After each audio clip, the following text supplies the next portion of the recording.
ಒಂದು ಗ್ರಾಮದಲ್ಲಿ ಇವತ್ತು ಮಹಾರಾಷ್ಟ್ರ ರಾಜ್ಯ ಅಂತ ಬೋರ್ಡ್ ಹಾಕ್ತಾರೆ, ಸಹಿತ ಅದನ್ನ ಧಿಕ್ಕರಿಸಿ ಅಲ್ಲಿ ಹೊರದಾಗಿ ಕರ್ನಾಟಕ ಅಂತ ಹಾಕಿದ್ರು. ಅಲ್ಲಿನ ಜನ ಕೆಲವು ಕಿಡಿಗೇಡಿಗಳು ಮತ್ತೆ ಮಹಾರಾಷ್ಟ್ರ ಅಂತ ಹಾಕಿರೋದನ್ನ ಪ್ರತಿಭಟಿಸಿ ಕರ್ನಾಟಕ ರಕ್ಷಣಾ ವೇದಿಕೆ ಒಂದು ಎಚ್ಚರಿಕೆಯನ್ನು ಕೊಡ್ತಿದೆ. ನಾವೇ ಸ್ವತಃ ಕರ್ನಾಟಕ ರಕ್ಷಣಾ ವೇದಿಕೆ ಕಾರ್ಯಕರ್ತರು ತೆರಳಿ ಅಲ್ಲಿ ಕರ್ನಾಟಕವನ್ನು ಉಳಿಸುವಂತ ಪ್ರಯತ್ನ ಮಾಡಬೇಕಾಗಿದೆ. ಇವತ್ತು ಸಂಭಾಜಿ ಪಟೇಲ್ ಅಂತ ಒಬ್ಬ ಗೂಂಡಾ MLA ಅಲ್ಲಿನ ಜನಗಳನ್ನ ಎತ್ತಿ ಕಟ್ಟಿ ಅಲ್ಲಿ ಅನ್ಯೋನ್ಯವಾಗಿರುವಂತಹ ಮರಾಠಿ ಮತ್ತು ಕನ್ನಡಿಗರ ಮಧ್ಯೆ ಹೋರಾಟವನ್ನು ತಂದಿಟ್ಟು ಓಟಿಗೋಸ್ಕರ ಇವತ್ತು ನಮ್ಮನ್ನೆಲ್ಲ ಬೇರೆ ಬೇರೆ ಮಾಡಿ ಅಲ್ಲಿ ಅದನ್ನು ಮಹಾರಾಷ್ಟ್ರಕ್ಕೆ ಸೇರಿಸಬೇಕು ಅಂತ ಹುನ್ನಾರ ನಡೆಸ್ಯಾನೆ.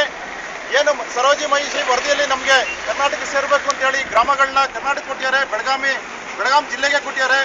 ಅಂತ ಗ್ರಾಮಗಳನ್ನು ಕರ್ನಾಟಕದಲ್ಲೇ ಉಳಿಸ್ಕೋಬೇಕು, ಮರಾಠಿ ಮತ್ತು ಕನ್ನಡಿಗರ ಮಧ್ಯೆ ಸಾಮರಸ್ಯ ಇರಬೇಕು ಅಂತೇಳಿ ನಾವು ಕರ್ನಾಟಕ ರಕ್ಷಣೆಗೆ ಆಗ್ರಹಪಡಿಸುತ್ತೆ. ಅದೇ ರೀತಿ ಕರ್ನಾಟಕ ಸರ್ಕಾರ ಇಂಥ ಗುಂಡಾಗಳ ವಿರುದ್ಧ ಗುಂಡಾ ಕಾಯ್ದೆಯನ್ನು ಹಾಕಿ ಅವ್ರನ್ನ ಜೈಲಿಗಟ್ಟಿ ಕರ್ನಾಟಕ ರಾಜ್ಯದಲ್ಲಿ ಶಾಂತಿ ನೆಲೆಸಬೇಕು ಅಂತೇಳಿ ನಾವು ಕೇಳ್ಕೊತಾ ಇದ್ದೀವಿ. ಅದೇ ರೀತಿ ಮಹಿಳೆಯರ ಮೇಲೆ ದಿನನಿತ್ಯ ಇವತ್ತು ಪೇಪರ್ ಓದೋದಕ್ಕೆ ನಮಗೆ ಭಾರಿ ಬೇಸರ ಆಗುತ್ತೆ. ಮಹಿಳೆಯರ ಮೇಲೆ ಒಂದಲ್ಲ ಒಂದು ಅತ್ಯಾಚಾರಗಳು ನಡೀತಾನೆ ಇದ್ದಾವೆ, ದೌರ್ಜನ್ಯಗಳು ನಡೀತಾ ಇದ್ದಾವೆ. ನಾವೇನು ಜನಗಳಿದ್ದೀವಿ, ಸಾಮಾನ್ಯ ಜನಗಳು ಎಲ್ಲೇ ಯಾವ ಮಹಿಳೆಯರ ಮೇಲೆ ಏನೇ ಸಣ್ಣ ಪುಟ್ಟ ದೌರ್ಜನ್ಯ ನಡೆದ್ರು ನಾವು ಪ್ರತಿಭಟಿಸಿದ್ರೆ ಮಾತ್ರ ಸಾಧ್ಯ. ಅದ್ರ ಬಿಟ್ಟು ನಾವು ಪೊಲೀಸ್ ಮೇಲೆ ಡಿಪೆಂಡಿಂಗ್ ಆಗೋದು ಒಳ್ಳೇದಲ್ಲ ಅಂತ ನಾವು ಈ ಮುಖಾಂತರ ಕಾರ್ಯಕರ್ತರಿಗೆ ಹೇಳ್ತಾ ಇದ್ದೀನಿ. ಎಲ್ಲೇ ಯಾವುದೇ ಒಂದು ಬಸ್ ಸ್ಟ್ಯಾಂಡ್ ಇರ್ಬೋದು, ಒಂದು ಸರ್ಕಲ್ ಇರ್ಬೋದು, ಯಾರು ಮಹಿಳೆಯರು ಹೆಣ್ಮಕ್ಳ ಮೇಲೆ ಚುಡಾಯಿಸ್ತಾ ಇದ್ರು ಅಥವಾ ಬೇರೆ ಏನೋ ಮಾಡ್ತಿದ್ರು ಅಂದಾಗ ನಾವು ತಕ್ಷಣ ನಾವು ಪ್ರತಿಭಟಿಸ್ಬೇಕು, ಇನ್ನೊಬ್ಬರನ್ನ ಮೇಲೆ ಡಿಪೆಂಡಿಂಗ್ ಆಗಬಾರ್ದು. ನಾವು ಹೋಗಿ ಪ್ರತಿಭಟಿಸಿ ನಾವು ತಕ್ಷಣ ಪೊಲೀಸ್ನ ಕರೆ ತಂದು ಅಂತ ಕಿಡಿಗೇಡಿಗಳನ್ನ ಲಫಂಗ್ದಿರ ಪೊಲೀಸ್ ಸ್ಟೇಷನ್ಗೆ ಕೊಟ್ಟು ಕಂಪ್ಲೇಂಟ್ ಕೊಡಬೇಕು ಅಂತ ನಾನು ಈ ಮುಖಾಂತರ ನಮ್ಮ ಕಾರ್ಯಕರ್ತರಲ್ಲಿ ಮನವಿ ಮಾಡ್ತಾ ಇದ್ದೀನಿ. ಅದೇ ರೀತಿ ಕರ್ನಾಟಕ ರಕ್ಷಣಾ ವೇದಿಕೆ ಇವತ್ತು ಗಂಗಾಧರು, ಮೋಹನ್ ಇವರೆಲ್ಲ ನೇತೃತ್ವದಲ್ಲಿ ಇವತ್ತು ಹೋರಾಟವನ್ನು ಮಾಡ್ತಿರೋದು ಒಂದು ಹೆಮ್ಮೆ ವಿಚಾರ.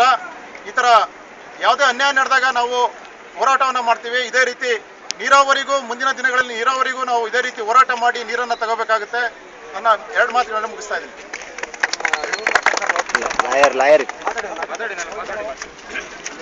ಕರ್ನಾಟಕದ ರಕ್ಷಣೆ ವೇದಿಕೆ ಹಮ್ಮಿಕೊಂಡಿರುವಂಥ ಈ ಕಾರ್ಯಕ್ರಮ ನಮ್ಮ ಕನ್ನಡಿಗರಿಗೆ ಆದಂಥ ಅವಮಾನವನ್ನು ಸಹಿಸಕ್ಕಾಗಲೇ ನಾವು ಇದನ್ನು ಹಮ್ಮಿಕೊಂಡಿರೋ ಗಮನ ಹರಿಸ್ಬೇಕು. ಬೇರೆ ನಮ್ಮ ಅನ್ನಿಗರನ್ನ ಅನ್ನಿರ್ತಾನೆ ನೋಡ್ಬೇಕು ವಿನಃ